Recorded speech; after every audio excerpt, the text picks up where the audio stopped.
আসন্ন ঈদুল আজহায় বড় পর্দায় ঝড় তুলতে আসছে শাকিব খানের নতুন সিনেমা রকস্টার।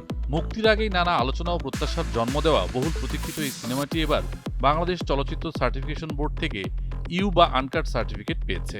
কোনো ধরনের কাটছাট ছাড়াই সিনেমাটি দর্শকদের সামনে আসতে যাচ্ছে।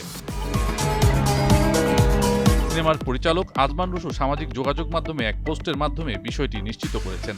সান মোশন পিকচার্স লিমিটেডের প্রযোজনায় নির্মিত এই চলচ্চিত্র নিয়ে শুরু থেকেই দর্শকদের মধ্যে তৈরি হয়েছে ব্যাপক আগ্রহ।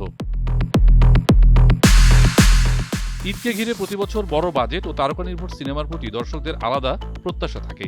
বাংলাদেশের প্রথম ইমিউনিটি বুস্টার সমৃদ্ধ ফ্যান্টাস্টিক হ্যাপি এনার্জি বিস্কিট। সেই ধারাবাহিকতায় এবার আলোচনার কেন্দ্রবিন্দুতে উঠে এসেছে রকস্টার। মুক্তির সময় যত ঘনিয়ে আসছে ততই বাড়ছে দর্শকদের কৌতূহল।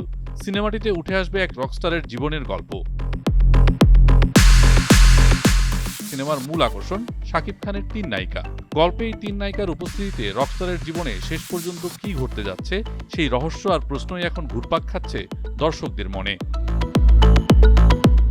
সম্প্রতি মুক্তি পাওয়া রকস্টারের নতুন টিজারে শাকিব খানের সঙ্গে গ্ল্যামারের ঝলক দেখিয়েছেন ছোট পর্দার জনপ্রিয় অভিনেত্রী সাবিলা নূর, মডেল ও অভিনেত্রী তানজিয়া জামান মিথিলা ও সুনিধি নায়েক।